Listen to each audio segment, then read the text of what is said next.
అమెరికాలోని జార్జియా రాష్ట్రం చరిత్రాత్మక నిర్ణయం తీసుకుంది. హిందూ ఫోబియాకు వ్యతిరేకంగా బిల్లును ప్రవేశపెట్టిన మొదటి రాష్ట్రంగా నిలిచింది.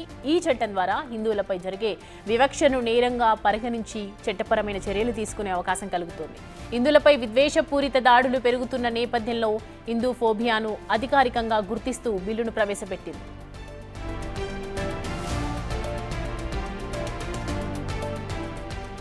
జార్జియా జనరల్ అసెంబ్లీలో ఈ నెల 4న ప్రవేశపెట్టిన ఈ బిల్లుకు స్పాన్సర్లుగా డెమోక్రాట్లు, రిపబ్లికన్లు ఉన్నారు.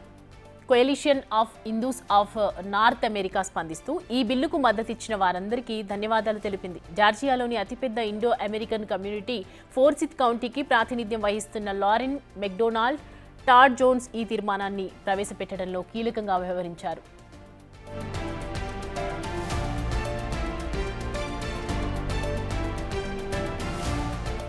2023-24 లెక్కల ప్రకారం యుఎస్ఏలో 25 లక్షల మంది హిందువులు నివసిస్తున్నారు. అందులో 40,000 మంది ఒక్క జార్జియాలోనే ఉన్నారు. ప్రధానంగా అట్లాంటా మెట్రోపాలిటన్ ప్రాంతంలో ఎక్కువగా ఉంటారు. యూనివర్సిటీ ఆఫ్ హూస్టన్లో అందిస్తున్న లివ్డ్ హిందూ రిలీజన్ అనే కోర్సు ఇప్పుడు అమెరికాలో తీవ్ర వివాదానికి దారితీసింది. ఈ కోర్సులో హిందూ మతాన్ని తప్పుగా ప్రదర్శించరాదని, హిందూ ఫోబియా వ్యాప్తి చేస్తున్నారని వాసంత్ భట్ అనే ఇండో అమెరికన్ విద్యార్థి ఆరోపించాడు. ఈ బిల్లుకు ఆమోదం లభించి చట్టంగా మారితే గనుక జార్జియా పీనల్ కోడ్ను సవరిస్తారు. ఫలితంగా దర్యాప్తు సంస్థలు హిందూ ఫోబియా, హిందువుల పట్ల వివక్ష, విద్వేషపూరిత నేరాలపై చర్యలు చేపట్టడానికి వీలవుతుంది.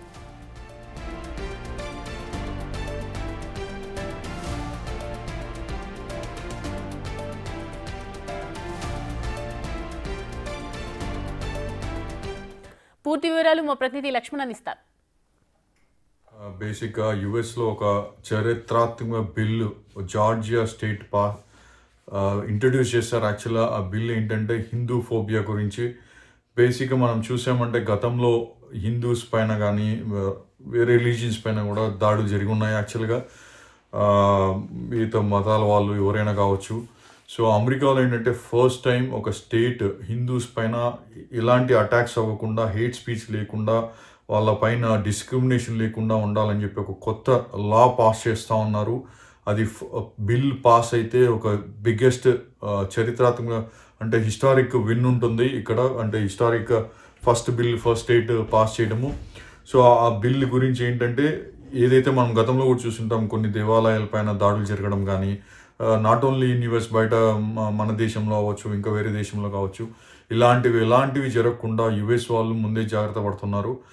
మనం చూసామంటే హేట్ స్పీచెస్ అంటారు హిందూస్ పైన యాక్చువల్గా కొన్ని కాలేజ్లో జరగడం, ఇవన్నీ కూడా. సో ఇలాంటివన్నీ కంప్లీట్గా స్టాప్ చేయడానికి, హిందూ ఫోబియా గురించి మన హిందూస్కి సపోర్ట్ చేయడానికి ఒక సెనేటర్స్ కొంతమంది జార్జియాలో రిపబ్లికన్, అదృష్టం ఏంటంటే Republican senators both democratic senators ఇద్దరు సపోర్ట్ చేస్తున్నారు. సో ఇలా మన చిన్న బ్యాక్గ్రౌండ్ ఏంటంటే మనకు లోక్సభ, రాజ్యసభ ఎలానో ఇండియాలో, ఇక్కడ యుఎస్లో వచ్చేసి బేసిక్ ఏమంటే హౌస్ ఆఫ్ రిప్రజెంటేటివ్స్ అంటారు. అందులో వచ్చేసి సెనేట్ వచ్చేసి upper house which is like kind of Rajya Sabha. So Congress వచ్చేసి లోయర్ ఛాంబర్ అంటారు. ఒక రాష్ట్రం నుంచి, ప్రతి రాష్ట్రం 50 రాష్ట్రాలు ఉంటాయి అమెరికాలో, ప్రతి రాష్ట్రం నుంచి 2 సెనేటర్స్ ఉంటారనమాట. సో ఆ సెనేటర్స్ కానీ ఎక్కడైనా బిల్ పెట్టచ్చు, లోయర్ హౌస్లో కూడా, అప్పర్ హౌస్లో కూడా. ఇండియాలో ఏంటంటే ఫస్ట్ లోక్సభలో బిల్ పాస్ అవుతుంది, తర్వాత రాజ్యసభకి వెళ్తుంది. ఇక్కడ ఎక్కడైనా బిల్ పెట్టచ్చు, అటు నుంచి అయినా ఇటు వెళ్ళొచ్చు, ఇటు నుంచి అయినా అటు వెళ్ళొచ్చు అనమాట. సో ఇక్కడ ఈ బిల్లు మనకు హిందూస్ ఇంట్రెస్ట్ ప్రొటెక్ట్ చేయడానికి, హిందూస్ని ప్రొటెక్ట్ చేయడానికి, హిందూస్ అగెయినెస్ట్ ఏమైనా కార్యాచర్యలు ఆపడానికి ఈ బిల్ పెట్టారనమాట. రిపబ్లికన్ సెనేటర్స్ షాన్ స్టిల్ అని, తర్వాత క్లింట్ డిక్సన్ అని చెప్పేసి, అలానే democratic senators Jason Estevez and Emmanuel Jones అని కూడా పెట్టారు. వీళ్ళు ఈ లెజిస్లేషన్ పాస్ చేయడానికి సపోర్ట్ చేస్తున్నారు. ఆ బిల్ ఏంటంటే సెనేట్ బిల్ నెంబర్ 375. ఆ state, municipal law enforcement agencies అందరూ కూడా ఎలాంటి డిస్క్రిమినేషన్ ఉండకూడదు హిందూస్ పైన, వాళ్ళ దేవాలయాల పైన, వాళ్ళ నమ్మకం పైన ఎలాంటి డిస్క్రిమినేషన్ ఉండకూడదు, హేట్ స్పీచెస్ ఉండకూడదు, వాళ్ళ ఫీలింగ్స్, మన యాక్ట్స్ వల్ల వాళ్ళ ఫీలింగ్స్ హర్ట్ చేయకూడదు అని చెప్పేసి కూడా ఆ బిల్ పెట్టారు.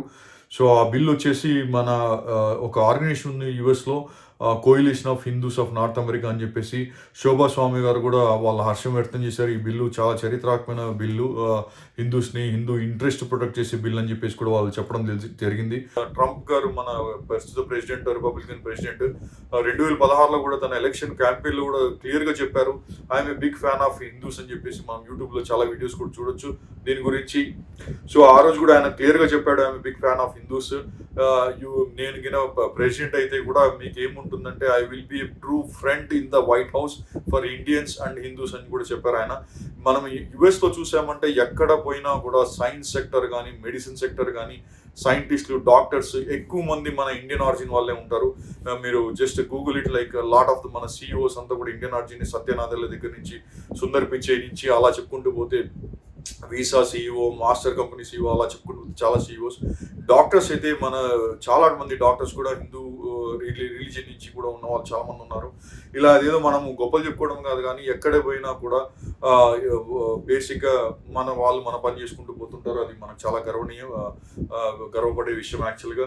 సో ఓవరాల్గా ఏంటంటే ఇదందరికీ మనకు ఒక మంచి వెల్కమ్ బిల్ అని చెప్పొచ్చు. హోప్ఫుల్లీ ఈ బిల్లు జార్జియా స్టేట్లో పాస్ అవుతుంది, తర్వాత మిగతా స్టేట్స్ కూడా ఫాలో అప్ చేస్తారని కూడా అనుకుంటున్నాను నేను. అలానే న్యూ జెర్సీలో ఎక్కువ మన ఇండియన్స్ ఉంటారు. సో హోప్ఫుల్లీ న్యూ జెర్సీ కూడా ఈ బిల్లుని తీసుకొని వస్తుంది. మన హిందూస్ ఇంట్రెస్ట్, బేసిక్గా హిందూ ఇంట్రెస్ట్కి ఎటువంటి అగెనిస్ట్ లేకుండా ఉండడం మంచిది. అంటే బేసిక్ ఏంటంటే ఈ హిందూస్ ఇంట్రెస్ట్ పాస్ చేస్తున్నట్టు it is not against other religion. ఇదేంటంటే బేసిక్గా అన్ని రిలీజియన్స్కి అన్ని సమాన హక్కులు ఉన్నట్టు భావించవచ్చు మనం ఇక్కడ.